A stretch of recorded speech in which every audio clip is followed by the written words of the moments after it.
Welcome back to another Buckeye Talk live show. I am Stephen Means, that's Stefan Krajisnik, and that is Andrew Gillis. And joining us, even though you can't see him, I don't even know if you guys can hear him, but producer Brennan is with us as well, bringing us the graphics that you are here for. You're not here to listen to us talk. You're here to see the graphics.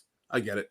I wouldn't be here to see us talk either. Today we are rewatching Ohio State's 42-17 win over Tennessee. Well, we're not watching it live. We're talking about it. It's called the Retalkables, and it's based off of the Bill Simmons thing that he was doing the rewatchables. Well, this is Retalkables because we talk about it after we rewatched the game. And the reason we're doing this is because the quarterback from that college football playoff first round game, Nico Iamaleava, returns to Ohio Stadium on Saturday. But who would have thought, Stefan? Who would have thought? Ironically, the winner and the loser both have a player on their team where, regardless of what happened in that game, they would play their next game in Los Angeles. Who would have thought? Yeah, that's certainly one way of looking at it.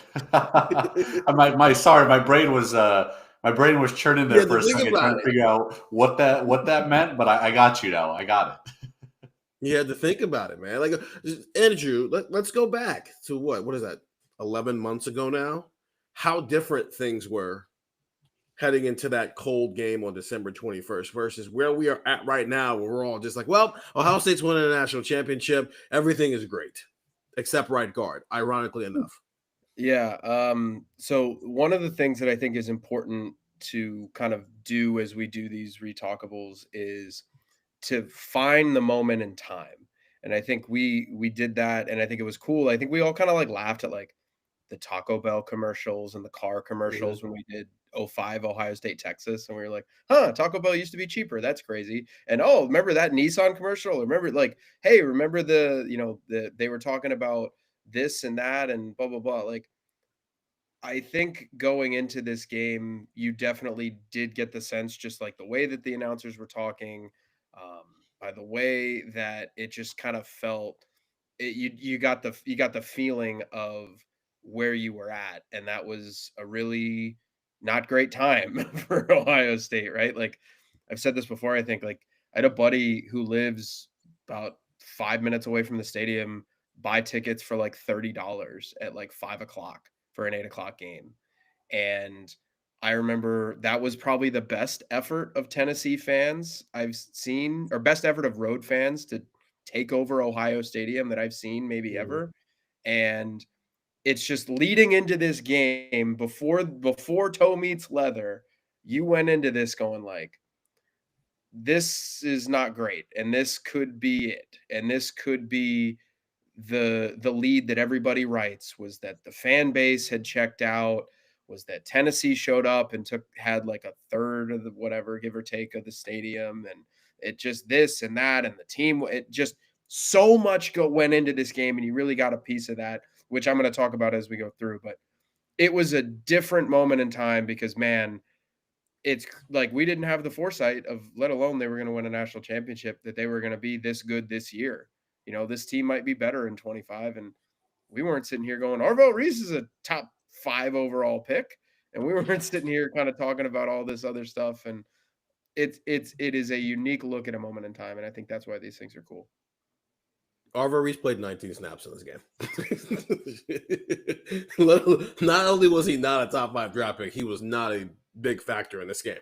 And he played 19 snaps in this game because Ohio State's backups, in fact, their third stringers, played in this game. Yeah. Stefan, let's go back to that moment. We all picked Ohio State to win. In fact, I can read off what our game predictions were. Andrew, you picked Ohio State to win 28-20. Ohio State was favored by 7.5 points with an over-under of 46.5. You picked them to win 28-20. Here's what you said. Tennessee is going to come out swinging. The Buckeyes need to find their groove after an embarrassing loss to Michigan, and I think it's going to take a few drives to settle in. Boy, were you wrong. But listen, we were all wrong in some way, even if we were right in picking why they would win. Ohio State's offensive line is a problem, and Tennessee's front should take advantage of that. But I don't think it's enough for the Buckeyes to slow down the entire operation, which should include more passing than the Wolverines' loss. Get ready for the Rose Bowl. Stefan, here's yours. 28-17. So you correctly predicted how many points Tennessee would score. Yeah. Ohio State's offense will come out more aggressive than it was against Michigan, I assume. If that's the case, Ohio State's offensive line needs to hold up just enough for quarterback Will Howard to find holes in Tennessee secondary. The Vols will do enough offensively to keep things tight, but the Buckeyes defense will keep them below 20 points. Ohio State will make its return to the Rose Bowl where number 1 Oregon awaits. And then here's mine. Ohio State's 27, Tennessee 13. Ohio State is an angry football team right now, ... I think. But I am sure that it's desperate, and mixing those two emotions can often have dire consequences for whoever is on the opposing side. Tennessee is a very good football team and has a chance to punctuate year 4 of the Josh Heupel era with a positive ending, win or loss. While establishing just how bright the future is, it'll undoubtedly throw its biggest haymaker at some point on Saturday night, but I can't get that line from Thanos and Avengers Infinity War out of my head when he looks at Tony Stark and he says, all that for a drop of blood. I don't think this program is going anywhere, but I also think the Volunteers might just be a little early to the party and not quite ready to go as hard as the real contenders in this thing. Plus, they didn't draw the most ideal first opponent, the angry and desperate team playing at home in its first meaningful primetime game. Well, yeah. But I do think, Stefan, the irony that back then we were talking about the Ohio State offensive line and the question marks about it, and obviously we're talking about it in the vein of, can Tennessee take advantage of it, right? But here we are, Nico's coming back to Columbus, and yet here we are still talking about Ohio State's offensive line. But it's not because it's been decimated by injuries. It's just simply because this is where the offensive line, and it still centers around one spot on the offensive line. Yeah, it was interesting rewatching this game, and there was a moment where Kirk Herbstreit was highlighting Tegra Shabola, and he was like, this guy's gotten a lot of slack for how he played against Michigan. And I think Holly Rowe spotlighted a moment where Jack Sawyer walked over to Tegra and was kind of hyping him up and telling him how well he was playing. And it is funny to be like, here we are 11 months later, and we're having this same conversation that's seemingly on repeat about right guard. But it was like the start of this kind of rotation of offensive linemen, which is also applicable. Like we're talking about Ethan Onwunyawa and Tegra Shabola and Josh Padilla and Philip Daniels kind of rotating on the right side of the line going into this game against UCLA. Like this is kind of where it started. Like I remember the first time Luke Montgomery went out on the field and the three of us in the press box were like, oh, okay, Luke Montgomery is part of this mix now. That's new. Which is maybe a reminder to us of like, don't sell your Ethan Onwunyawa stock just yet, because we saw Ohio State, make a move like that, that nobody really predicted, right? Don't sell your Gabe Van Sickle stock, because what if he's, starting at right guard or something like that in the first playoff game? So it's kind of fascinating to look back and be like, oh yeah, everything that became so normal was so surprising that day. So I went back and just looked at all the things that we were doing. I sent out a survey to our texter, 614-350-3315. It's a 2-week free trial, $3.99 after that. And the questions were, are you excited about Ohio State possibly hosting a CFP game now that it's real? 60% said absolutely yes. But the ones that I found interesting were, what's your confidence level from a scale of 1 to 10 that Ohio State can beat Tennessee? 6.61. So it wasn't like super confident at that point. And given our scores, I don't know if we were even super confident. It was just a lot of like, oh, Ohio State's going to cover, right? And then I asked the texters at every single moment, is being an Ohio State fan still fun? It had gone up from like 64% after the Michigan game to 76%. So it was starting to trend in the right direction. But let's get into it. I'll give more background as we continue. But here are our categories as we go through these retalkables. Who owned the game? It's a dominating player or players on either side of the ball. The JT Barrett underappreciated player of the game, a guy on either side that made an impact that wasn't the star. The slob moment of the game, offensive lineman or linemen, best moment or overall observation. The Malik Hooker, where did he come from award, either a guy that makes a play out of nowhere or just makes a difference in this game for a moment. More of a flash than an underappreciated player, but some room to maneuver in this answer. So we'll start with those categories, and we'll start up front with who owned the game. Stefan, you first. Who owned the game for you? Yeah, sorry, I'm laughing at a comment we got. Someone's supposed to be teaching sixth graders right now, but they're watching. I appreciate you tuning in to watch here. I hope your sixth graders understand how fun of a football game this was if you're an Ohio State fan. Okay, so the spread was 7.5, and Ohio State won by more than that. So 42 minus 17. Just do that. Just like try that, and maybe we'll see. Sorry to cut you off. There's a lot of candidates for who owned this game because Ohio State had some dominant standout performances. I went with Jeremiah Smith though, over 100 yards, two touchdowns. It felt like this is your offense. Give the ball to Jeremiah Smith early and often, and it works, right? And especially where we were in that time and place where we had spent 3 to 4 weeks saying, this is your offense, give it to Jeremiah Smith, and it'll open everything else up. I thought Jeremiah was just outstanding. Every time he had one-on-one matchups, it seemed like the broadcast was like, and he took advantage, right? His first touchdown, it's so hard to describe how smooth he made that route look, where he's just kind of like running like, I guess what you call it a fade, just a go ball, a fade, whatever you want to call it. It's just so smooth. It makes it look so easy going up and making a contested grab. There was one pass interference called against him. There probably should have been two. The ball that Will Howard threw an interception in the back of the end zone, that probably should have been a pass interference with Jeremiah there. So I thought it was dominant. From the start, it was clear they wanted to get him the ball early and often. They got him the ball in easy completions close to the line of scrimmage. They got him the ball down the field for big plays. It was just dominant, and it opened so much for Ohio State's offense. I thought this was kind of like the coming out party for Jeremiah Smith on the national stage, right? Because he had some good games, right? Like he played pretty well at Oregon. He had a touchdown against Michigan. Like various things that happened throughout the season where like he was the Big Ten receiver of the year. People knew how good he was. But this was kind of the first time of like everyone's watching this playoff game. It's a night game at the Shoe in December. All the stakes. It's Tennessee on the other side. And here's Jeremiah Smith being the most dominant player on the field as a true freshman. I like that the broadcast, like Fowler and Herbstreit kept picking up, like he's a true freshman. Like it's crazy what he's doing. And it kind of felt like this game was maybe the real start of, hey, this guy might be a Heisman contender in 2025. And now here we are. And I look back and I think that this was kind of the first true game for the country to say, oh, wow, this dude is unstoppable. Yeah, this was the difference between him being the freshman phenom versus this is the best player in college football, right? Mm-hmm. And meanwhile, Steven's just up in the press box like, finally, you threw it. I love it. Gillis, who's your own the game guy?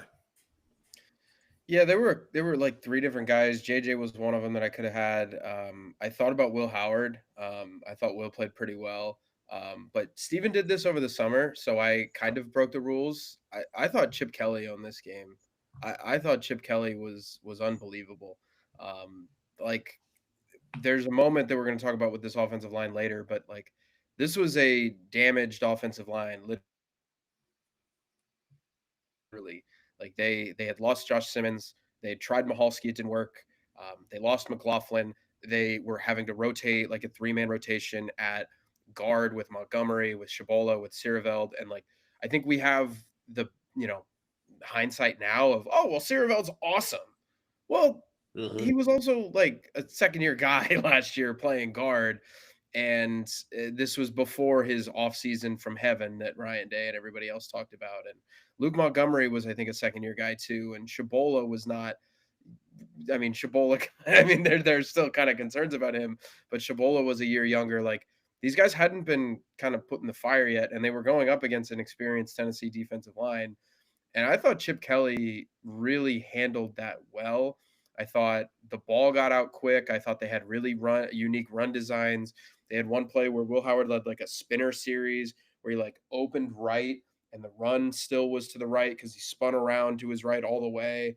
And he handed it off to Travion, who came back underneath, or I guess over top. Like it was just, I thought it was a really, really nicely designed game from Chip Kelly. I thought he got the ball out in space to his playmakers. I thought all of those guys that you could say own the game, Will Howard, Jeremiah Smith, you could probably say Travion. Like you could point to a couple of different guys, but I think it all happened because I think Chip Kelly had a really, really nice offensive game plan against Tennessee. So Jack Sawyer, JT Tuimoloau, Tyleik Williams, and Ty Hamilton combined for 20 tackles, 5 tackles for loss, 4 sacks, 3 pass breakups, a forced fumble, and 23 pressures. And we'd been waiting 4 years for them to do that. So that's my the premise of why we're doing this again is because Nico Iamaleava is coming back. And I don't those answers are not wrong answers by any stretch. But the last time Nico Iamaleava came to Columbus, the defensive line put him in hell. And all 4 of those guys are gone now. But Caden Curry has emerged. Edric Houston has emerged. Caden McDonald has emerged. Kenyatta Jackson has emerged. Arvell Reese and Sonny Styles are getting after the passer just as well as those guys are getting after the passer. And so, granted, UCLA isn't as good as Tennessee. So in asking the question, can they replicate that this year? Yes, because they're also not going up against an offensive line that's as talented as what Tennessee has to bring to the table. But it's just that's the first thing I think about in hindsight of that game, because that 4-game stretch for those 4 is what made them Ohio State legends. And I mean, think about where we were in the middle of the year. Think about where we were after the Oregon game, where it felt like Jack and JT as 5-star recruits in their 4th year here, just like they weren't it, right? They were good, but they weren't great. And for whatever reason, they just hit another gear. And Nico Iamaleava couldn't throw the ball. They had to turn him into a running back in that game. But also, they couldn't use their actual running back, Dylan Sampson, the SEC Player of the Year. They couldn't use him because Lathan Ransom had his first, I'm going to hit you so hard, it's going to make you question whether or not you want to play football today. And every time he did that, the answer was no for an opposing running back. But that defensive line, I think, took this defense, who had been good all year, but it made it essentially impenetrable. And it was like, finally, like everything you wanted to see from Ohio State for 4 years, you finally got for the first time in this game, where it was complimentary football. And this defensive line controlled the game for 60 minutes. Gillis, you get to go first here. JT Barrett, underappreciated player of the game. Yeah, Cody Simon. I think this was the first of many moments for him. Like, I think he actually led the team in tackles, if I have that right, if I wrote my notes down correctly. He was awesome. And like the first drive of the game, second drive of the game, I don't have it down, but all I have is LOL, he cracked Nico's helmet. Like, it was one of those things where like nobody really saw it early, and then the announcers went back to it and they were like, hey, look at this. And they had to like show the trainers on or like equipment staff or whatever on Tennessee sideline being like, hey, this kid needs a new helmet, it's broken. I mean, look, it was also freezing cold, so that I'm sure, I don't know if he's doing that in 80-degree weather, but he still cracked his helmet. Cody Simon was all over the place. Cody Simon was one of those players where I think I said this in the Texas game, maybe the Oregon game in the playoff, but I remember just kind of thinking like, he's not going to be a first-round pick. Like, he's not going to be a second-round pick. But I don't know how many linebackers in college football are playing better than Cody Simon right now. And I thought he was really, really good. And I'm going to heap a bunch of praise on Ohio State's defensive line here soon. But Cody Simon was awesome. Stefan, who you got underappreciated? I wrote down Kenyatta Jackson. I thought he played really well in this game. He had 23 snaps. PFF credits him with 2 stops, so plays that I guess the offense would consider a failure because of a play Kenyatta Jackson made. And I thought he had a pressure that led to an interception that was a bogus roughing the passer call. The offensive lineman, like rewatching it again, the offensive lineman literally like dragged Kenyatta down like on top of Nico to force that roughing the passer call. I thought it was just bogus. I thought he played really well. Like, he was part of a rotation and a unit that was dominant, right? You talked about the defensive lineman. I had Tylee Williams as another guy as like a potential underappreciated, but then you mentioned him as a guy who dominated the game, which I think is fair as well. So the defensive line was really good. And I thought Kenyatta Jackson was part of that. He had some hits early on in the game too. Like, it wasn't just garbage time when some of the backups came into the game. I thought Kenyatta played really well. He probably could have fit in some other categories, knowing, now that he's the starter this year, but he played a really, really good game. And he's a guy that, you kind of circle and say, if he plays like that with starter reps, it's going to be another tough day for Nico on Saturday. I'm actually kind of shocked none of us are going to put Donovan Jackson right here. But I think we talked about it so much that he stopped being underappreciated, and it just became dude, he's doing this thing. And then he's a first-round draft pick. So clearly, at all levels, nobody underappreciated Donovan Jackson. So I'm going to go with new Donovan Jackson, and it's Austin Sareveld. because I thought what he did in this game was just as impressive, where he's playing both sides of the offensive line. Played 46 snaps in this game, 27 at left guard, 19 at right guard, which is hilarious because he's playing neither one of those positions now. He's playing left tackle for this team. But part of the reason they rotated is because Luke Montgomery came along late in the season. Austin Sarabel deserved to play, but also maybe I think it's the difference between why we're talking about them rotating this year and why they're rotating last year, right? The sentiment of what Tegra Shabola is was still true 11 months ago. Maybe you were more confident in the options behind him who were going to be rotating with him. Not going into the game, but definitely coming out of this game. I think none of us were like, how come Luke Montgomery and Austin Sarabella are rotating at guard with Tegra Shabola, right? And I don't know if we're there yet in 2025. And it's unfortunate because Ethan Nyawa has gone from this is their future left tackle to now it's like he's the third in the hierarchy at guard. Josh Padilla got hurt, so we didn't get to see expanded minutes from him, right? So it just feels a little bit more of a question mark this year than last year, especially coming out of that game. So hopefully we feel the same way about them rotating this year as we did coming out of that Tennessee game last year, because right now I think they're in the same spot. Slob moment of the game, I'll go first. TreVeyon Henderson's 29-yard touchdown run. I just like Gillis, you mentioned it earlier with some of the things they schemed up for this offensive line. I just think that was perfect blocking from everybody. Luke Montgomery literally puts a man in the dirt as the pulling left guard over to the right side. You've got Will Kazmarek and Austin Sarabel on the opposite side taking out the backside defenders. Donovan Jackson takes out two people. They talked about it a lot. If you just execute, that's how you get explosive run plays. And it felt like all five offensive linemen on that play executed to a T, and it got TreVeyon Henderson to the second level. He makes a guy miss, and then he's off to the races. And that's all Ryan Day is looking for. Can you get our backs to the second level? Can you get Bo and CJ Donaldson and James Peoples and Isaiah West to the second level? And then it's on them to do something special. And in that moment, at that part of the game, all five offensive linemen did what they needed to do to get TreVeyon Henderson to the second level so he could do something special with it. So that's mine. Stefan, what you got? It was a lot of fun watching. Like, you kind of forget how creative Chip Kelly was with the run designs at times last year. I thought he was just Gillis. You said he dominated the game. Like he's so creative in how he designs the run game. And that was kind of fun to watch again and watch him kind of work in the run game. My slot moment of the game goes to Josh Fryer. I wrote about this last year when we got to speak to some of the players throughout the playoff. There's the big completion of Mecca Buka on Ohio State's second drive of the game. And Ohio State's down to the 2-yard line. It's like a 48-yard completion. And Josh Fryer's hurt on the play. And, like, this is officially like the fourth moment of the year where we're like, they can't afford for this guy to go down. It was, they can't afford for Josh Simmons to go down. And then it was like, well, they can't afford for Zen Mahalski to go down. It was like, okay, but they really can't afford for Seth McLaughlin to go down. And then this playoff game, it was like, well, they really can't afford for Josh Fryer to go down because they're just running out of options. And, like, and Ohio State's going tempo.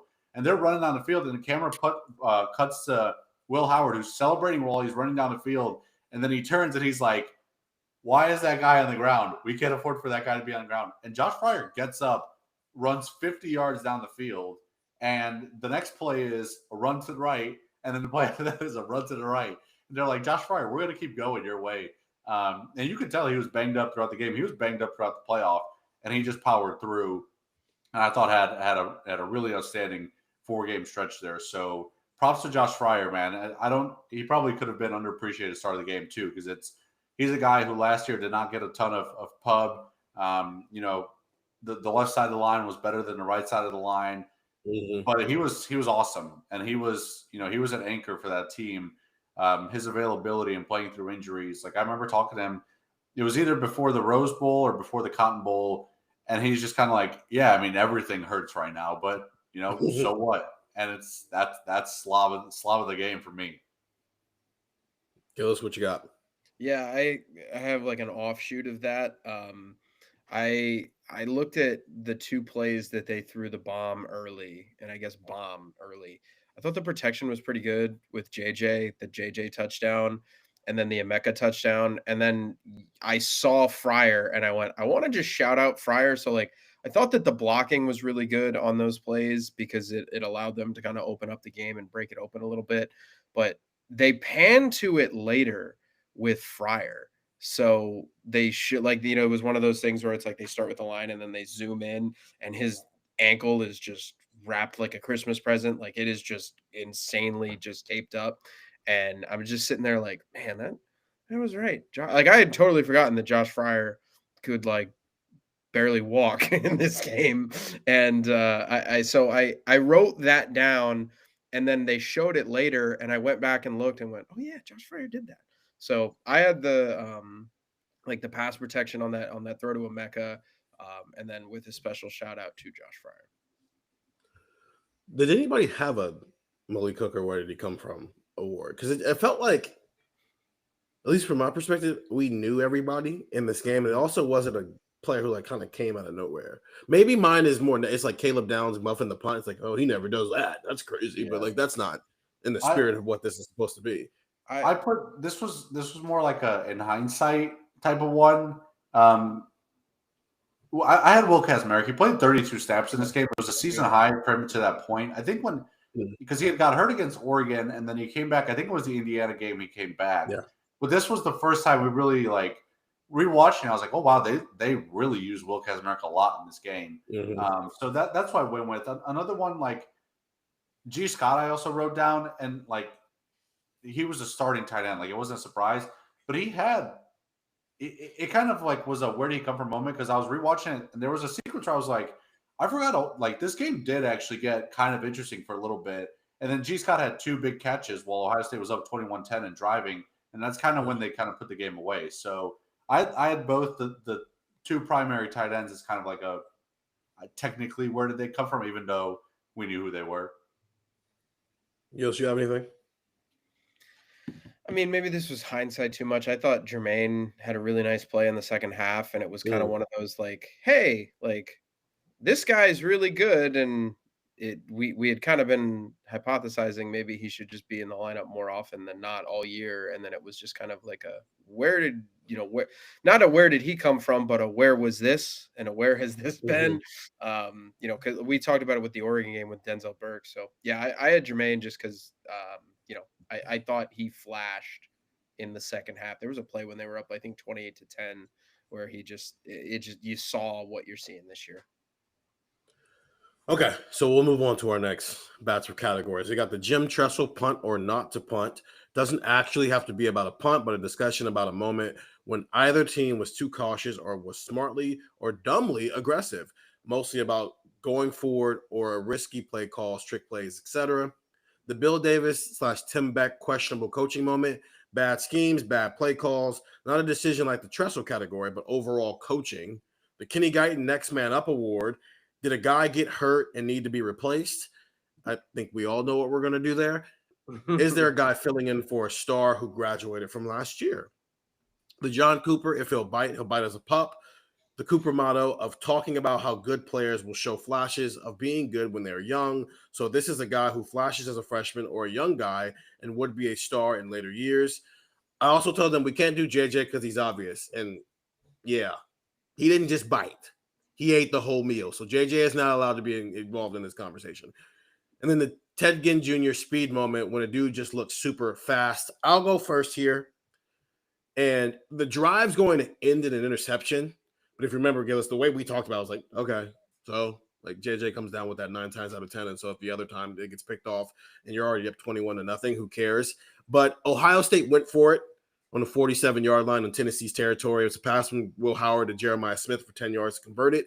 And the reason I love it is because, one, you're too far for Jaden Fielding to kick that. He's not making that field goal.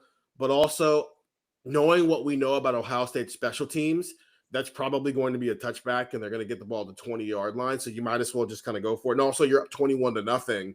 This is your chance to maybe be aggressive. Your defense has Tennessee in a frenzy at this point, so you might as well go for it and keep your foot on the gas pedal. Even if it ends in a turnover, I don't care that it ended in a turnover because of how it ended in a turnover. I loved that every bit of this game, Gillis, was aggression, and that was another moment to show that. Yeah, that was my number one. I wrote a number two because I figured somebody else would have that. Like, you're up 21-0, you took a shot to the end zone. Do you know how easy it would have been to be like, you know what, we're kind of just doing well, kind of just doing what we've been doing. The field shrinks. Let's play it safe. Minimum 24-0. Like, I get it, but they took the shot, and I'm okay taking that shot. I actually thought it was a pretty well placed throw. It was just one Yeah. of those things where, it happens. So I had that number one. The other one that I had, which I actually thought was really interesting, Tennessee had just cut the lead to 21-10, and it would have been, I think, fairly easy for Ohio State to not try to get in a field goal range and just say like, you know what, Tennessee's got the momentum. They scored 10 straight points. Let's just take it easy. Let's just get the hell out of here and let's go to halftime and let's regroup. And hey, we're still up 11, and I know Tennessee gets the ball, but like, I thought that was really important mentality wise that they were able to do that. Now, field goal wasn't anywhere close, but like, Ohio State was, I think, rightfully aggressive. You had been kind of torching them for the majority of the first quarter, and then you tried to score at the end of the half. I thought that was important. So yeah, that was my number one. But then the fact that they didn't just take a knee or try to run it and be like, "Hey, if Travion breaks one, hooray!" I thought that was, I thought that they handled that correctly, and I thought they handled that pretty well. Well, you're partially wrong there. I had the 4th and 4 Ohio State going forward. I had that as well. But the sequence before halftime, it reminded me of the Penn State situation where it did start with a run. Travion Henderson hurdled the guy, Yeah. and that's how the runs. And that's why I look back on the Penn State game and I'm like, I don't think the play call to give the ball to C.J. Donaldson there was necessarily the wrong call, right? You're trying to get a drive started, and this is exactly that. If that Travion run goes for 2 or 3 yards, then Ohio State's probably letting the clock run and they're going to halftime. Yep. But you try to see, okay, they're going to give you the run here because they don't want to give up a big play in the passing game right before halftime. So you run the ball, you try to get something, and Travion got you whatever, it's probably close to 20 yards, 15, 20 yards on that run.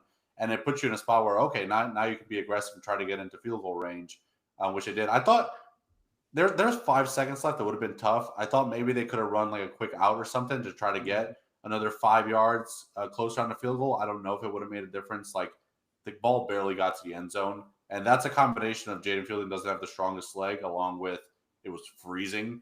So that's a tough kick from the start. But overall, I thought Ohio State handled both those situations really well. And one ended in a miracle field goal not going in, and the other one ended in what should have been a pass interference being a miracle interception on the other side. So I like the aggression from Ohio State in this game. It was very much like you looked yourself in the mirror after Michigan game. And you said, this is not how we should play football. And they came out and played the complete opposite in terms of mentality and approach. So what's your questionable coaching moment, Stefan? So I wish I just love how Brennan has the pictures of people. Like, shout out to Tim Beck and Bill Davis. Late in the first quarter, I think it was the third down, Nico scrambled and got a first down. It was a 3-man rush with JT as a spy. Why is Jim Knowles using JT as a spy? You have Cody Simon and Sonny Styles, and as we know, he had Arvell Reese on that team. And guess who's really good at spy the quarterback? Arvell Reese. So as I'm watching him play, you see JT drop back, and you're like, okay. And then they're showing the replay, and Kirk Herbstreit's like, JT as the spy, Nico was going to be able to break that every time with a 3-man rush and JT as a spy. I just thought it was probably inconsequential in the end, but I'm sitting there watching it being like, what? Oh, why? So in the rewatch right after the game, obviously the next day, Stefan, we did the Leave No Doubt pod, and I'm like texting our texters just some thoughts. My initial thoughts were, boy, oh boy, OSU got after Nico. He was pressured on 32.6% of his dropbacks, and it wasn't like it was a ton of blitzes. They only blitzed him on 9.3% of the time, which goes back to what I was saying earlier with the defensive line really getting after Nico. My second bullet point is, I'm like 65% sure JT was playing the jack last night. Notice it in real time. I said it to Stefan, but it's so obvious now. I think in the moment we were like, oh, that's fun.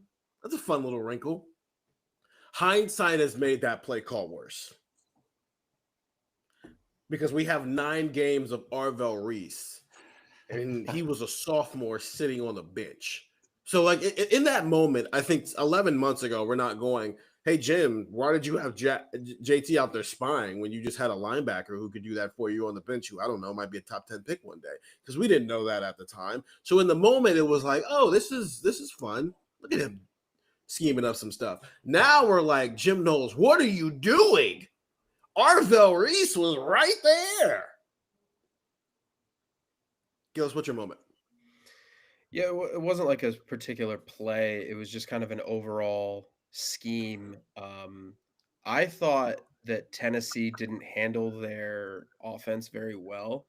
I don't think they were equipped. Well, first, I mean, they weren't equipped talent-wise to handle Ohio State's defense. I think that's very obvious. But I don't think they knew what Ohio State had. And I think they showed up and were kind of stunned. I think if I had to guess, what happened was Tennessee watched the Ohio State Michigan game and they thought to themselves, we're more talented on the edges than Michigan is. We think we can run the ball against them with Sampson. And hey, it might not be 7 yards of carry from the jump, but look what happened in the fourth quarter when you can break a tackle and all of a sudden it looks like Jack Sawyer and everybody on that defense has you wrapped up in the backfield and they're tired because blah, blah, blah. I think that's what they probably thought. And I think they came into the game and they didn't recognize that their offensive line was going to be in hell. And like Ohio State's defensive line was unfathomably good. And I think the way that Nico had to run, it's a tough proposition, right? You can't win one-on-one on the edges. I know they had like Dante Thornton and you got some talented receivers, but you're not winning running the ball. You can't win one-on-one matchups. It's a losing proposition. But I think the way that they had to do it and the way that they should have done it was a heck of a lot of RPOs. I think you RPO the heck out of Ohio State and you try to get Nico in space. You try to move him out of the pocket, move the pocket, get Ohio State running side to side, try to slow down that pass rush a little bit. And I think they figured it out in the second quarter a little bit, but it was 21-0 at that point. And I think that that didn't cost them the game, but it definitely hurt them. And maybe if you start by moving Nico around a little bit, by running him, you can slow some things down. Maybe you get a first down or two. Because you look at that drive chart, it was not pretty for Tennessee. Like they went on the first drive of the game, 3 plays, 7 yards, 3 plays, minus 18 yards, 7 plays, 22 yards. You ran 13 plays in the first quarter and you were down 21-0. So I don't think Tennessee had a good game plan. I don't think they knew what kind of game this was going to be. I don't think Josh Heupel trusted Nico very much because Chris Brazil, the second, he had 29 catches for 333 yards and 2 touchdowns last year. New quarterback, 49 catches and 808 yards and 8 touchdowns through 9 games this year. Like he's in the conversation for the Biletnikoff. And I know. The ballots went out on Monday. Jeremiah Smith's winning the Biletnikoff. If he doesn't, something crazy has happened. But that drastic of a difference from your receiver production, and you're right, Gillis, they probably should have done a lot of that stuff more, but I don't think they could have done those things because now you look at Nico at UCLA, and I understand it's a different level of talent, but UCLA is using him the exact same way Tennessee used him. They throw it a little bit, but they use him as a runner. And so if you're looking for who won the breakup between Tennessee and Nico Iamaleava, I mean, one's coach got fired and the other one is not going to make the playoff, but they were at least in the hunt up until their last loss there. And also, but they're offensively, they are a better offense than they were last year, especially in the passing game, which is, Stefan, we've talked about that. Josh Heupel, that's a Mike Leach variant, right? Like he wants to throw the ball around, and all of a sudden last year, they're a power run game. And Dylan Sampson was very good, but the fact that they didn't have a downfield passing threat, I think really hurt them in this game. I thought Nico played tough, and I think he'll play tough again on Saturday. Ryan Day even said that on Tuesday when we talked with him. But there are some things he's lacking in the vertical passing game that I think kind of made Tennessee one-dimensional, and then Ohio State's defensive line got after him, so they couldn't even do that. Plus Dylan Sampson got hurt. But I agree. I think Tennessee approached this game wrong. I also don't think that they could have approached it the way they needed to approach it. It wouldn't have mattered. A lose-lose. Yeah, it probably wouldn't have mattered, essentially. I'm going to read a series of texts, 614-350-3315. It's the first text that gets sent after the ball has been kicked off. So I've sent out the pregame too deep and done all that stuff, and now it's time to watch some ball. It's Steven. 5 plays, 1 unnecessary run, 4 throws, and you end it with a 37-yard deep shot to Jeremiah Smith. Throw the ball. Now, you got bailed out by a face mask on a terrible effort by Tegra Shabola, but still, this is how you need to play for the rest of the game. I'll save my follow-up for later on, but that's my questionable coaching moment. The one run that went for like 1 yard. No. Bad Chip Kelly. Throw the ball. You threw the ball and you won a national championship. I didn't think the first drive needed to have any runs. I think I liked what they did. Their first play of the game was a bubble screen and Emeka Egbuka. So it's not like I said, hey, come out and throw a 40-yard bomb with Jeremiah Smith 5 times in a row and maybe he'll catch one of them. No, spread it all around. Throw it, and you win national championships. If you run it, you lose to Michigan. Throw it. Yeah, I thought Emeka was outstanding in this game. Throw it. T-shirts coming soon to a site near you. You know, throw the ball. Kenny Guy Next Man Up Award. Does anybody have anything that's not offensive line related? No, I have Luke Montgomery. Okay. Well, then I'm going to give you two the floor to talk about the offensive line, because I had another one that I don't even think I realized in real time until I was going back and looking through the text of some of the things we sent through the game. So, Stefan, you first, and Gillis, you go. Yeah, I thought Luke Montgomery was great. It was a career high 31 snaps at that point. Yeah. He ended up adding to that. He ended up having bigger totals down the stretch in a playoff. But this was one of those, hey, all right, we trust this guy. We're going to put him out there. Let's see what he does. He gave up 2 pressures, but that was really just about it that you could kind of nitpick from his performance. I thought he was outstanding. And I think this was kind of the start of what is now a really successful career to this point in Ohio State. He was outstanding throughout the playoff. He's been outstanding this season for Ohio State. And I think it all started with this game against Tennessee. So props to Ohio State for honestly a willingness to make that move. There's a lot of coaches who would be afraid, a lot of staffs who would be afraid to make that move. And Ohio State was fine with it. They were open to everything along the offensive line, kind of like I think they are now, kind of open to anything on the offensive line. So tossing in Luke Montgomery, I thought was a bold move and one that paid off for Ohio State because of how well he played. So this was, talk about breakout game for Jeremiah Smith in terms of he's a good freshman to he's the best player in college football.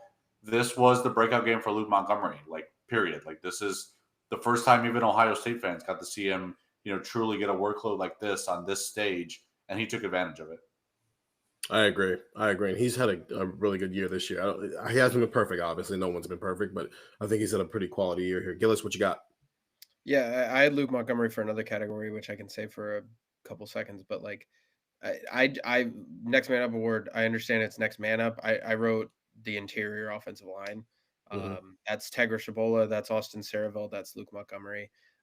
I think is Tegra Next Man Up though if he'd been starting the entire year? No, but I didn't want to leave him out because it was a rotation. I mean, if you want to be technical about it, yeah, Saraville and Montgomery I think are probably in that mix. If you want to say those two, fine. But I was watching this game and I was reminded of the Michigan game when they the announcers were Herb Street and Fowler were talking about it. It was they embarrassing loss to Michigan and blah, blah, blah. And you just kind of start to think about that as you're watching this game. And yes, the game plan was hideous. And yes, the game plan was so bad that it spurred a team meeting where all the players were basically what the heck was that to the head coach? And yeah, all of that was true, but it also doesn't change the fact that Ohio State's offensive line did get whipped against Michigan. And Michigan had really good NFL players. James Pierce Jr. was a first-round pick. I know he played defensive end, but he was a first-round talent. Omar Norman Lott was a second-round pick on this defense. They've got other guys who were going to be 26 draft picks. they had some talented NFL players on that line, and the interior of that line was coming off a really, really bad moment. And I thought that Montgomery especially, but Sierreveld and Chabola to a degree, and Hinsman especially, like I thought that they handled themselves well. And if they didn't, who knows where we would be as we're sitting here right now talking about this.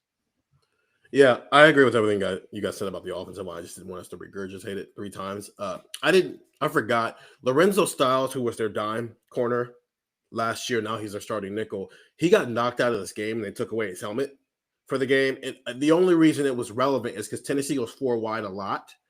And so it's like, okay, well, who takes over that role? What do they do in that role? It never ended up being a problem because the game was so out of reach. But we had seen at times where they would, especially last year, where they would put Iggy on the inside and put Jermaine Matthews on the outside at that point. I think this year, obviously, if it happens, Jermaine Matthews is going inside and Devin Sanchez is going on the field. But it was just something that in that moment was necessary to monitor because Tennessee goes 4 wide a lot, and Oregon, who they were going to be playing next, went 4 wide a lot. And you had 10 days to get ready for that game. And so it became it wasn't the most important conversation, but it was a necessary conversation because of a personnel package that Ohio State liked to use last year. John Cooper, if he'll bite, he bites as a pup. Andrew, who's your young guy? Look at John Cooper, man. Look at that dog. Look at these graphics, man. Sorry. I love the choice of dog too. Like I can't see. He looks so innocent. Okay, cool. Cool.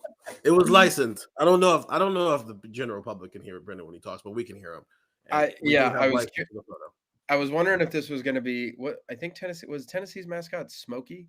Is that the name of the dog? I was wondering if that was going to be Smokey. But I remember I went to a Tennessee game when I was in college. OU played there, and I remember I like turned around and the dog's like right there, and I was like, I want to pet the dog, but I didn't want to like get in trouble. So there's my Smokey story. Luke Montgomery. Luke Montgomery was the guy. He I thought played very, very well. It was his second season. It was funny when we were talking about this with the 05 Texas game. We were like, young guys play a heck of a lot more now. This team is, look, JJ, I didn't really even include for any of these answers. So yes, I understand like that if he'll bite as a pup, but like Luke Montgomery stepping in there in his second season. I mean, I thought he was awesome. And I thought he was really, really important to the success of this offensive line. Cause I mentioned that rotation. I mentioned that I thought they handled themselves pretty well. Montgomery was a big part of that. So Luke Montgomery stepping in, second-year guy, he was good. So, who's your young guy, Stefan? Yeah, I don't even know if I rewatched a lot of garbage time when we rewatched the game. As it was going, because it was just a quick turnaround. We had like 10 days to like cover the Rose Bowl and get to LA, and I don't know if I ever truly rewatched the garbage time. Yeah, man. Jalen McClain showed us that he was the next Lathan Ransom. He absolutely delivered a massive hit in garbage time. And I'm sitting there being like, oh, that's Jalen McClain. He literally showed us that our questions about can he fill in for Lathan Ransom and be that guy to deliver big hits at the safety position. Yeah, he can because he did that. And now here we are being like, if he didn't play like Caleb Downs, maybe Jalen McClain will be getting some all Big Ten, All-American hype, which I said all the time last year about Lathan Ransom, but it's applicable this year to Jalen McClain. I thought I was going to be alone with the Jalen McClain because he only played 12 snaps. We had 3 tackles, and one of them was a massive hit. Yeah. I remember that moment, and I don't know if you guys noticed, but there's another play where he didn't read it right, so he picked the wrong gap. But as he's heading up to choose the gap, you can hear Matt Guerrieri going, yeah, Jalen. And it goes from excitement to what the Jalen, what the, you know what, Jalen? Dang it, Jalen, that's your tackle. And I'm like, oh, they're coaching these boys hard. They're up 42-7 to like 10 at this point. Yeah. And Matt Guerrieri is chewing Jalen McClain a new one. But why is that so important? because now he's a starting safety for Ohio State. And it reminds me of what we might see on Saturday, what we saw last Saturday, where Riley Pettijohn is out there for the first 3rd and long. And he picked the wrong gap. And I'm sure James Laurinaitis was chewing him out. And why is that so important? Because Riley Pettijohn might be a starting linebacker in 12 months, playing important snaps for them. Why are all the snaps that Devin Sanchez is getting so important? Because he's probably going to be a starting cornerback in 12 months. So if you remember that, remember Jalen McClain, yes, the big hit, great moment, great flashing moment. But remember Jalen McClain missed the hole he was supposed to hit. And Matt Guerrieri chewing him out in a long, already decided college football playoff game where he's not even the starting safety. And what it has led to now, where Stefan is saying the same thing he said about Lathan Ransom a year ago. He is being overshadowed by the best safety in college football. So remember that. Also, I'm just saying, Julian Sand had one of the worst throws I've ever seen. Like the contradiction of the throw he had in this game, where it was just like, I've never thrown in the cold before, hits the dirt, to now it's like, I never miss my receivers. If you use his one throw against Tennessee, if you were that type of person who just jumps to unnecessary conclusions about what Ohio State's quarterback was going to be like this year, that throw tells you, oh no, Ohio State's in trouble at quarterback. And now it's like, no, this is the best quarterback in college football. He's probably going to win the Heisman Trophy as long as he takes care of business over the next couple of weeks here. We saw a lot of guys. We saw 3 different quarterbacks playing this game. I think like 12 different offensive linemen playing this game, a bunch of guys on defense. So this, ironically, a game that probably shouldn't have had this many young guys playing in it turned into that because they were up 42-10 before Tennessee scored a garbage time touchdown at the end of the game there. Ted Ginn speed moment of the game, mine is simply anytime Trayvon Henderson got out in space. Yeah, I had his 29-yard run to make it 21-0. Yeah. The dude is a freak. Cool. We're all on the same page. We can move forward here. Last batch, and Brendan's got some cool graphics for you for this one. We've got the style check. It's just uniforms, sideline haircuts, everything else in general, just like random style things. You got the meme it.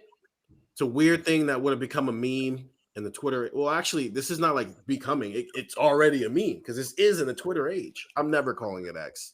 You got the Maurice Claret game-saving moment of the game. It's the play or the stretch that swung the game. And then we have, does this look like a championship team? Yes, because they won the national championship. So I'm just going to answer that now. And then the enjoyment meter for the average college football fan, and the Buckeye enjoyment meter for the Ohio State fan. Stefan, what's your style check? My style check might be a meme for some. My style check is the Seth McLaughlin on the sideline with a cigar. See, you can't entirely see it in the photo that I got, but Seth McLaughlin is the face of like, LOL, look at these Tennessee players coming out shirtless in the cold and having to put their shirts on. Seth McLaughlin, you can see how many layers he is wearing. And what you can't see is like he's wearing like the overalls, like the snowsuit type thing. Like Seth McLaughlin is being as warm as humanly possible on the sideline. So I thought it was funny seeing him, and the cigar in itself is probably a meme too. But for the guy that was like, LOL, Tennessee players, you try to be tough, he is layered up to make sure that he's not cold. And listen, if I had a torn Achilles, I probably would try to keep that as warm as possible too. Probably does not feel great in the cold. But add on top of it a nice little warm cigar.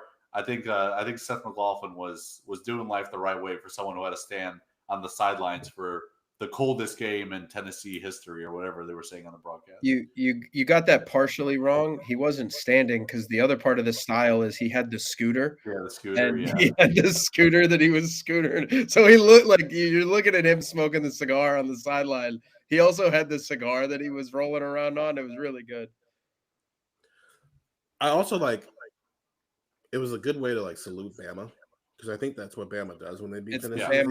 Tennessee tradition for third Saturday in October. Yeah, so I think that's a cool little way to, listen, man, he was only at Ohio State for 1 year, and he was at Bama for multiple years and a starter for Bama for multiple years. So it was a good way. I think it was a good way to tie in his career. Unfortunately, he'd have rather been doing it in the locker room after the game because he had just played in the football game. But unfortunately, his season didn't go though. I wonder if Caleb Downs and Julian Sands smoked it a little bit.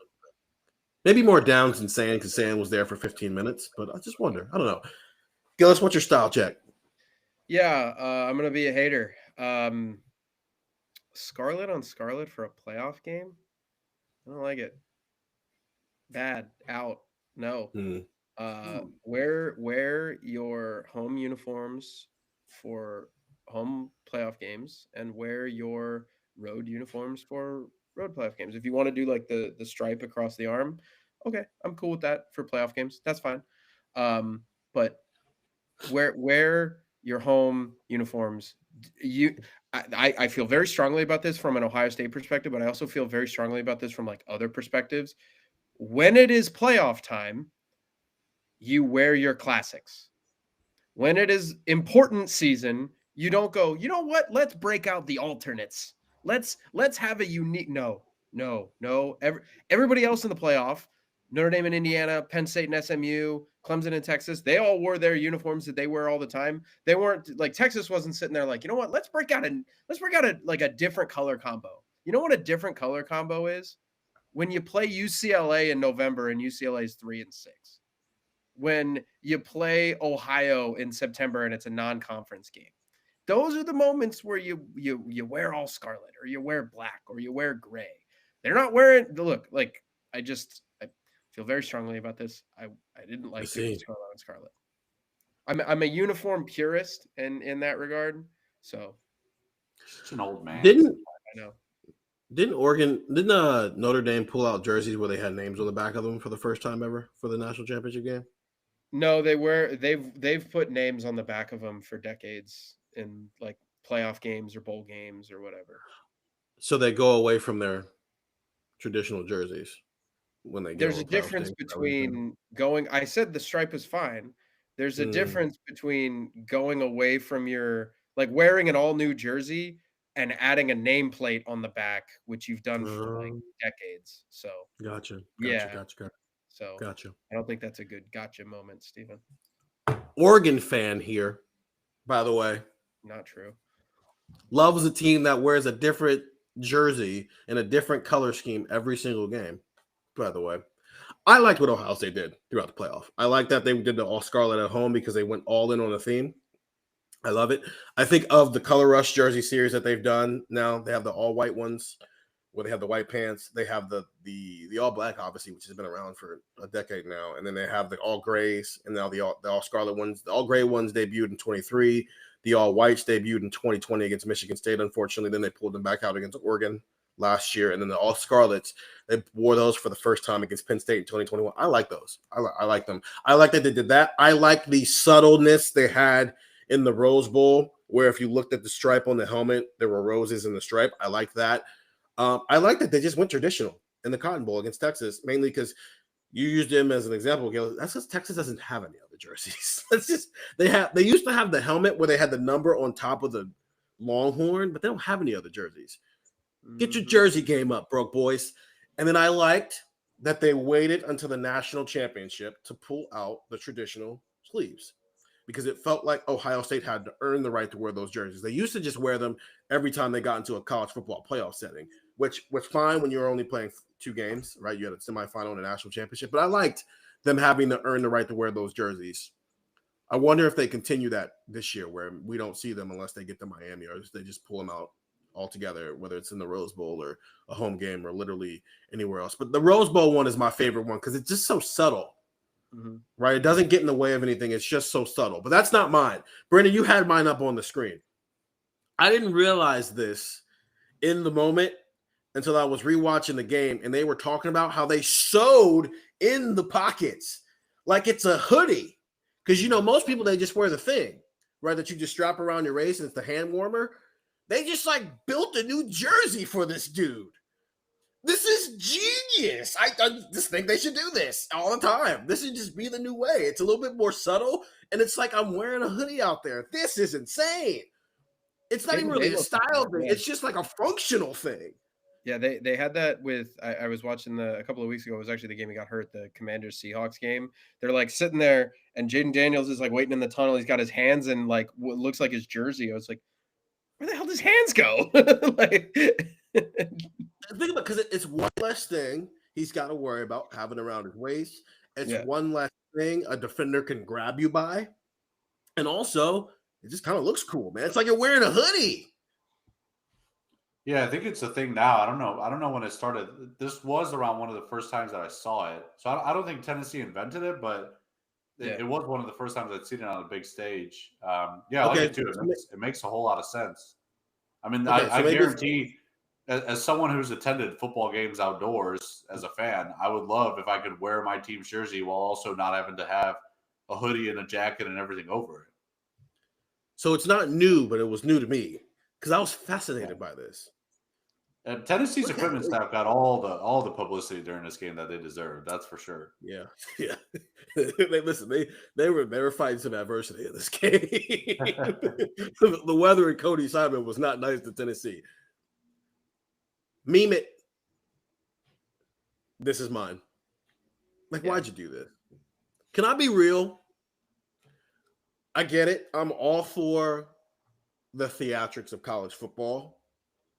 But if I'm a player and people have been talking about the weather all week and how cold it's going to be and how the SEC coming from the South, you're not going to be able to handle that. And Gillis, you made this point plenty of times last year where it was like, Tennessee is like not Miami, dude. Literally in the mountains. It's not in Florida. Yeah, I've been to Nashville in January. It gets cold in Tennessee.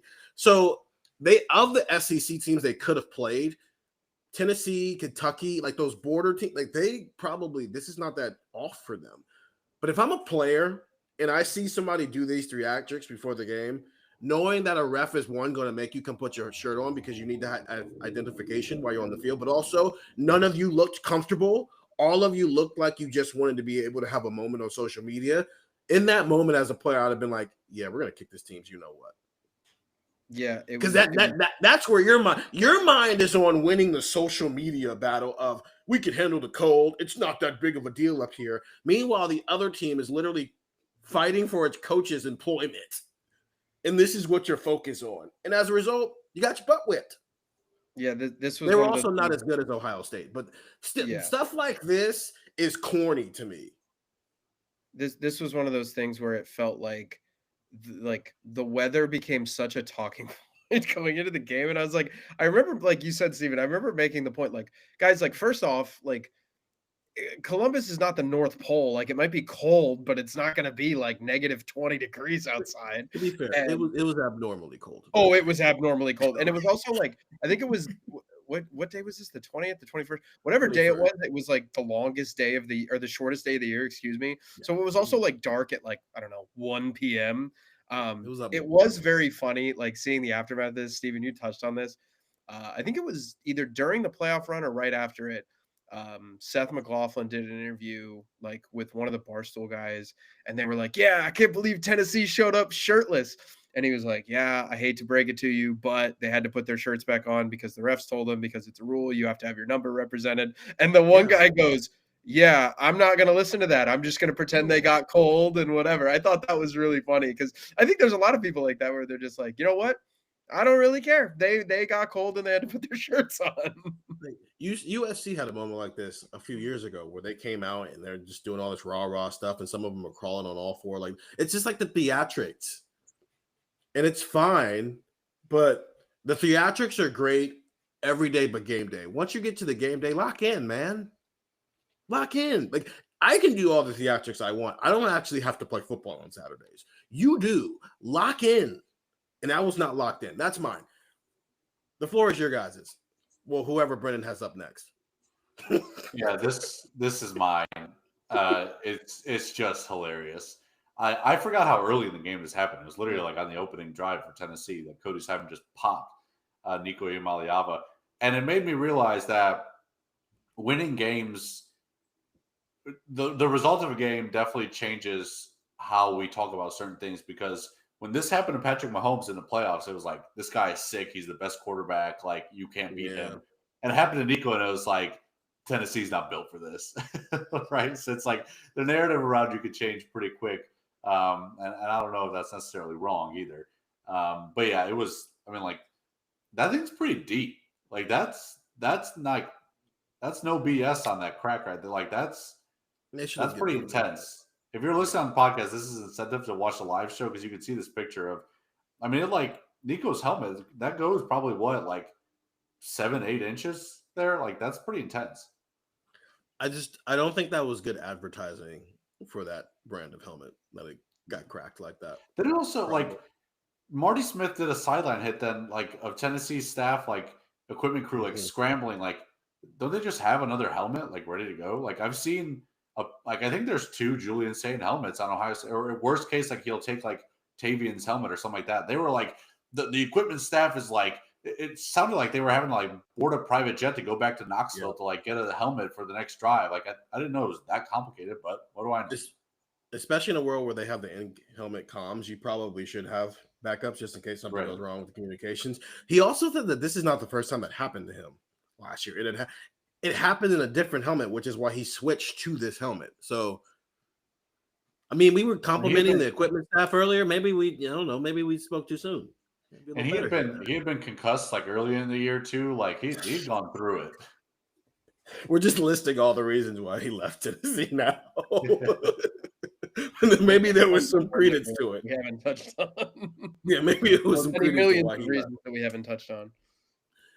Gillis, what's yours? I mean, it was the Seth thing. Okay. Yeah, it was. I thought it was like oddly fitting that they were able to cut to the sideline and just so Seth McLaughlin and like they immediately knew what it was, and I just thought it was cool that it is ESPN. Yeah, like I thought it was a cool thing and like a funny thing because like if you didn't know, you'd be like, oh wow, look at Seth McLaughlin smoking a cigar after his team just whooped Tennessee's butt. And then they were like, hey, actually, this is like a longstanding tradition. And Seth McLaughlin's not even at Alabama anymore, and he still gets to beat Tennessee. So, that was also, I don't know. ESPN really of the TV networks that cover college football, ESPN probably should know about an SEC tradition. You know, since they're always trying to shove the SEC down our throats all the time. So, I don't know. I mean, kudos for you for knowing something you should know. That'd be like us not knowing the black stripe tradition. No, I'm saying like they could have been like, oh, there's Seth McLaughlin, the injured center, blah blah blah blah blah, and they could have just like ignored it and just like not said what it was. Yeah, I know, and then they wouldn't have been doing their job because technically Steph is not supposed to be smoking a cigar inside of Ohio Stadium. But, yeah, I don't know. Okay. Yeah, very funny that he was just like, hey, screw it. Yeah. He's just doing it on the side. So he actually probably should know. Do we ever get the answer of how he lit it? Has that been out there? He probably just had a lighter in his pocket. You know what he might have done? What if he just held it up? You know, like the big, massive industrial heaters. Probably. He just held it up to the thing. Either that, or he just lit it himself with a lighter. I mean, he doesn't go through the same security clearance that the rest of everyone else does. Like, he can do whatever he wants. He's a player. He can do whatever he wants down there. Game-saving moment of the game. Gillis, what's your game-saving moment? Yeah, I don't know if it's a game-saving moment since it happened so early, but it is a really important 2-play stretch. Yes. The first play of the game was whatever. They got to 2nd and 2. Will Howard threw a pass behind Emeka Egbuka, and and Emeka goes up. He gets a hand on it. He actually like almost came down with it. If Emeka doesn't get a hand on that, that's probably picked. And Tennessee takes over in Ohio State territory. The next play of the game, Tegra gets beat, Will Howard gets sacked, and Ohio State's about to punt, and it's like 4th and 15. And do I think Ohio State loses the game if they throw that pick there, or if Will Howard takes the sack? No. I'm not going to just say, oh, we'll take 7 off the board. It's still 35-17. They still win. It is one of the reasons that I said you got to put yourself in a moment in time at the beginning of this was because of this category. We've got to remember where this team was. And all of a sudden, Will Howard, who maybe or maybe not was concussed against Michigan, but either way, didn't play that well. The offense looked like poo-poo. in the second half against Michigan besides that one drive. And you show up against Tennessee with everything that I laid out at the beginning of the fans. Tennessee showed up with a strong cohort of people, and the worry about Ryan Day's job and the worry about the offensive line. And all of a sudden, Will Howard throws a pick or he takes a sack. That place would have not been a good place to be for maybe it would have just been for another few minutes, and then Ohio State turns the gas on and they just blow them out anyway. But man, that like Ohio State had really been up against it for 3 weeks. And if they had come out and had a disaster on the first drive of the game, that would have really, really impacted, I think, their mentals. So that 2-play stretch really just put Ohio State off and running. And if it didn't go that way, again, I'm not saying they would have lost, but I don't think it would have been as smooth as 42-17. Yeah, the other part of that text I read off earlier, a quick follow-up, Emeka could probably save the drive too by just getting his hand on a throw that was madly inaccurate by Howard. If he puts it in front of him, there's room for Emeka to even do something after he caught it. I think the leash needs to be short with the offensive line. They can't afford for Tegra to get beat like that again. I given the way the game played out, they probably still would have won the football game. So maybe Stefan, less game saving and more just like energy saving, because you could feel the building a little bit on edge. And part of it was they over exaggerated on the broadcast. There were not 40,000 Tennessee fans. There were probably 20 to 25. It's just they're all wearing orange, and so they stand out, especially when everybody else is wearing red. I do think one of the things that was interesting, though, because I got there super early just to see this is a playoff game. This is the first time in history Ohio State's hosting a postseason game. First time in history Ohio State's hosting a football game in December. Like, what is there going to be energy? And there was barely any tailgaters. There was barely anybody out. I think Skull Session was maybe cut in half of its typical attendance. Now, granted, some of this is weather, right? It was 15 degrees and windy. Yeah. Yeah, it was not warm that day in Ohio Stadium. And so what you ended up getting, I think I sent this to our texters too, the idea of you got a bunch of Tennessee people who are in town and they're looking for somewhere to go. Because even on High Street, there weren't a lot of Buckeyes fans out. But they're looking for somewhere to go because the other option is to sit in their hotels for the next 7 hours of their lives. While Ohio State fans are probably at home in somebody's house, indoors, because it's 15 degrees outside. So I think a combination of where we were, where this program was, and also it being 15 degrees, I just don't think the environment was electric. And I think the first quarter, you could feel the crowd in like a wait and see moment of what's going to happen here. Do we boo or cheer? Yeah. And I think the throw on the first play maybe lightened them up a little bit, but until you realize that flag is out after that sack, it almost got Michigan-like in there where everybody tightened up. Yeah.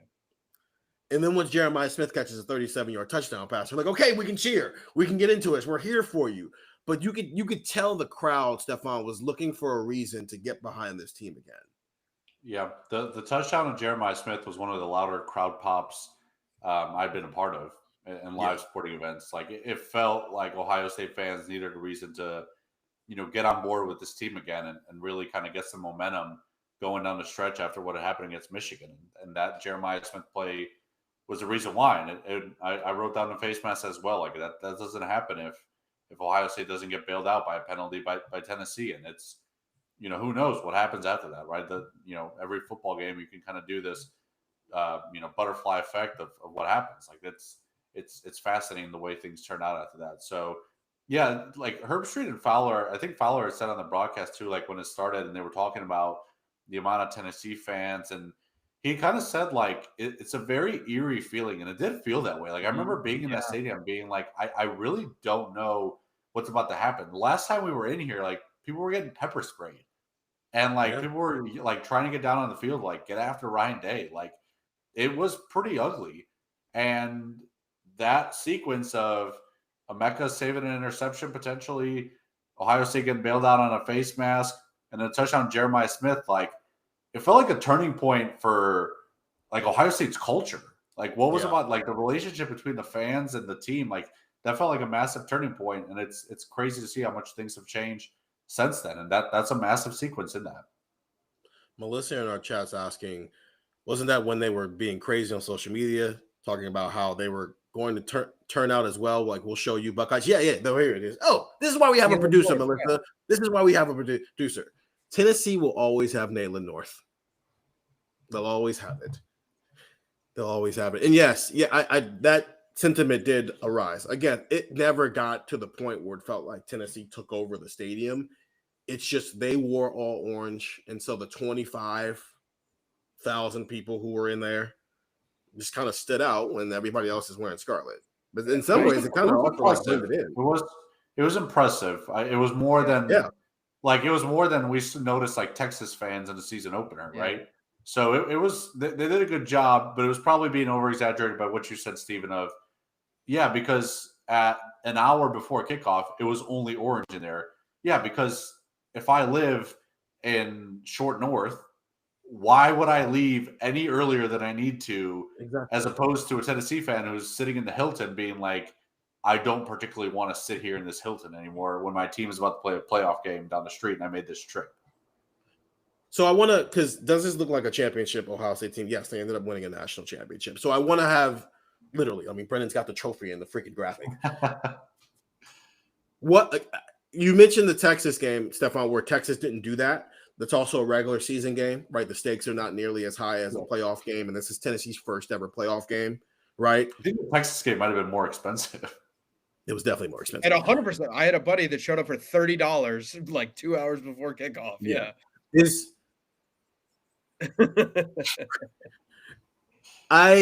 Brennan. What other fan bases do you think could do what Tennessee did? Ohio State, like in terms of going on the road. Like if they had to play a road playoff game, they could get a quarter of the stadium. Yeah. I think Texas. What did you say, Gillis? I think Texas could do it. Probably. I can't wait to go to Texas environment next year to see if those fans are like really like that. I think Notre Dame fans. Notre Dame probably, because there's Notre Dame fans everywhere. Right. I think that might be the Michigan fans. Michigan fans could do it. I was gonna say, I'm trying to think of some of the bigger like alumni bases. Yeah. Michigan's definitely up there. It might just probably Alabama, maybe. You might be able to. Alabama's hard because I think if Saban were the coach, yes. I think Alabama's fans are still trying to figure out whether or not they like Kalen DeBoer or not. That's fair. So I think it's probably. I don't know how national Alabama's fan base is, though. Yeah, that's the thing about these. The reason I said it was because I was like, oh, there's probably just a bunch of fans everywhere because they were like, hey, they're really good. Let me root for them. And it's also I take into account the SEC is so regional, which is why it was kind of impressive that Tennessee did it. But also that was their first ever playoff game. Mm-hmm. If you're a Bama fan, you're probably like, oh, they're going to win. So I'll just see them at the bowl side, right? So like Ohio State, Notre Dame, Michigan fans don't care. They're going to show up wherever they're at, right? Like Ohio State fans kind of took over. Everywhere. Because they live everywhere. It's like we went to Seattle and there was like a mad amount of Ohio State. Like they had a sea of red in there. Obviously, they took over Purdue. That's a different conversation. But those three fan bases live everywhere.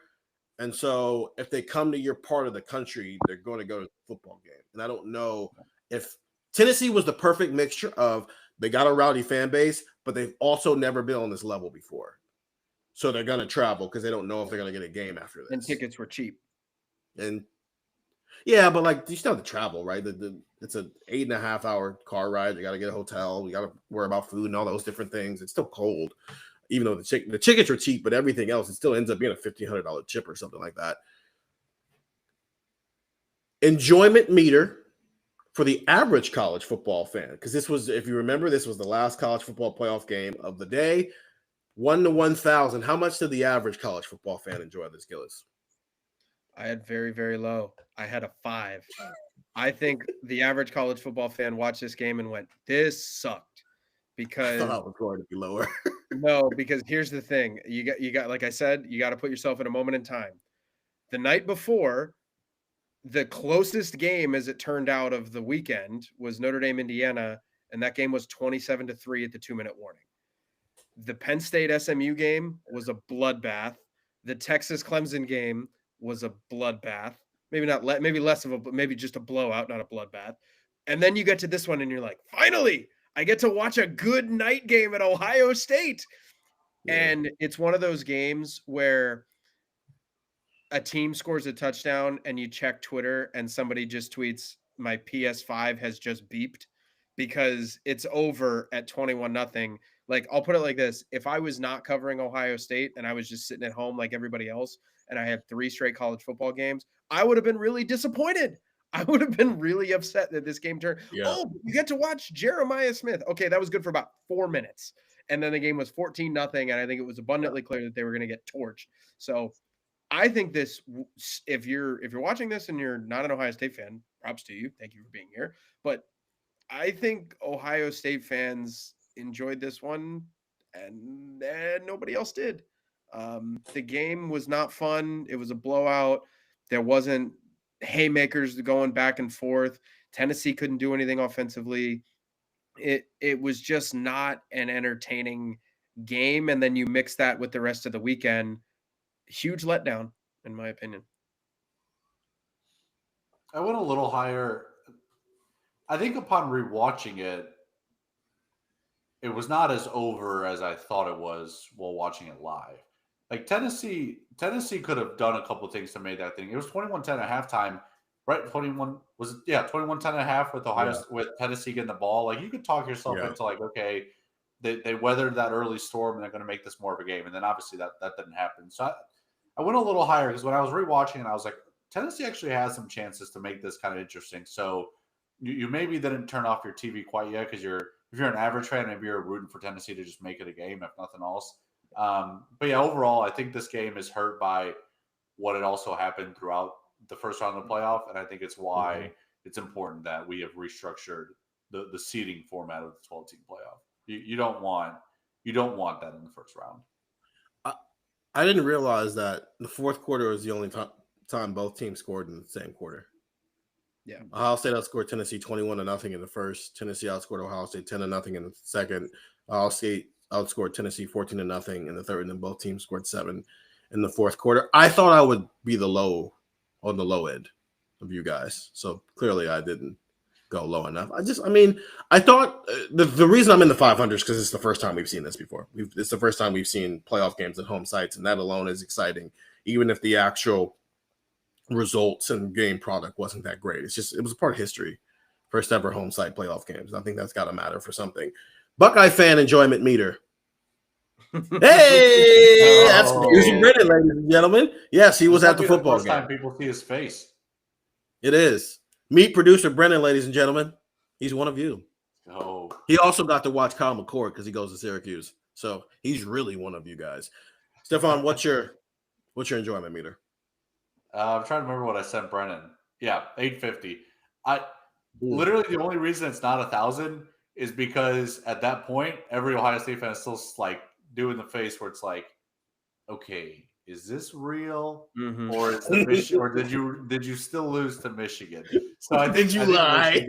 The Michigan game is still hanging in the background. And at that point, like, this was a very much like buy the fans back type of game. And then you had to keep it going throughout the playoff. And I think Ohio State did that, right? I think they did that successfully. But I tried to put it in my mind, like, where were things at the end of this game? I would imagine most of our texters were probably saying, that was fun, survive in advance, you better keep winning.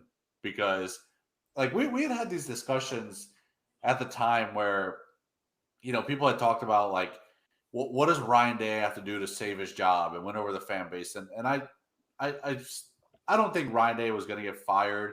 Frankly, even if they had lost to Tennessee, it would have been very interesting. I don't think they would have fired him. But you're at this stage where everyone's saying, well, you know, you could win a couple playoff games and you're fine. Ohio State needed to win a national title because Ryan Day could not go into the offseason with everyone talking about a loss. Like, even if it was in a national championship game, the last game you would be talking about was a loss. And I don't think they were in a spot to do that, especially after losing to Michigan. So 850 is where I went because I think everyone was very happy with that game. But in the back of your mind, you're still thinking like, all right, this team has to do it against Oregon and then against Texas and then against, we didn't know at the time who it would be, that it would be Notre Dame, but it looked like maybe it was going to be Georgia or maybe Penn State would knock off a team. Like, we didn't know what the path was going to look like. And at the end of this Tennessee game, you're happy, but you're still thinking to yourself like, okay, you better keep it going. Gillis, why 700? Yeah, so this was one I emailed producer Brendan. I had it set at I think I had it at 850, and then the more I thought about it, I was like, no, that was too high.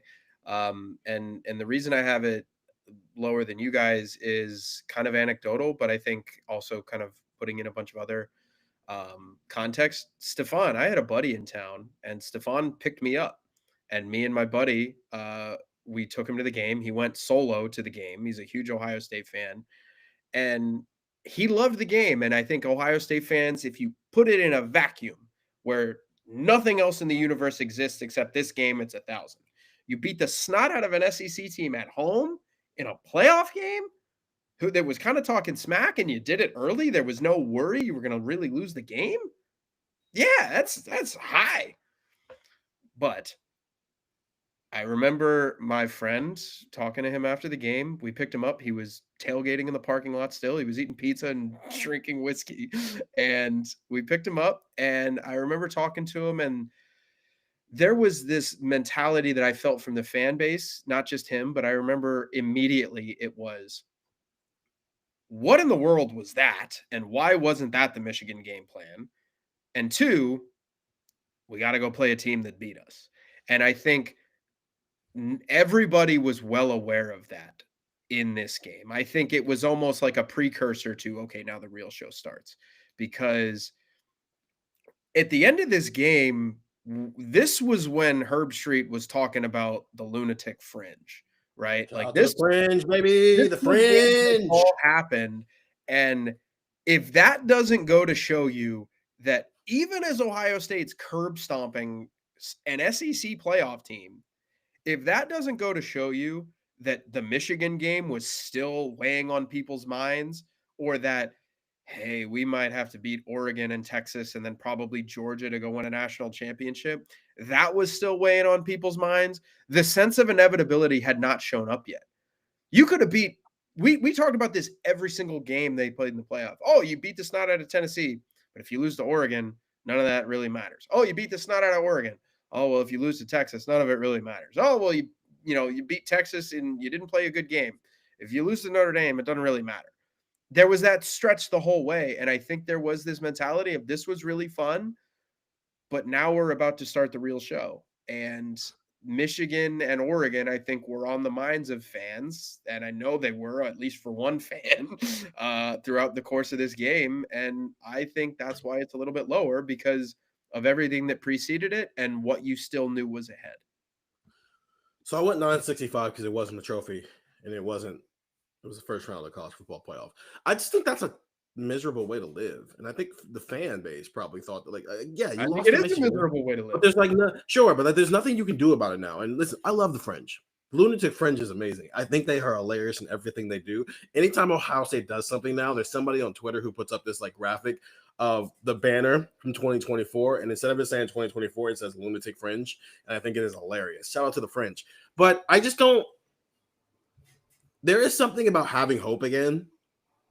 And if your first reaction to you just won a college football playoff game and the team you thought finally showed up, and your first thought is yeah, but we lost 30 days ago. It's okay, what do you want them to do about that at that point? They lost it. And the best they can do now is move forward and try to fix it by winning a national title. And I think our at least our little subgroup of the fan base felt that way, because I asked them flat out. I asked them before the game their confidence in beating Tennessee. It was a 6.6 out of 10. That's not great. I asked them, now that you know what their path was, and they knew that if they beat Tennessee, that they would have to play Oregon.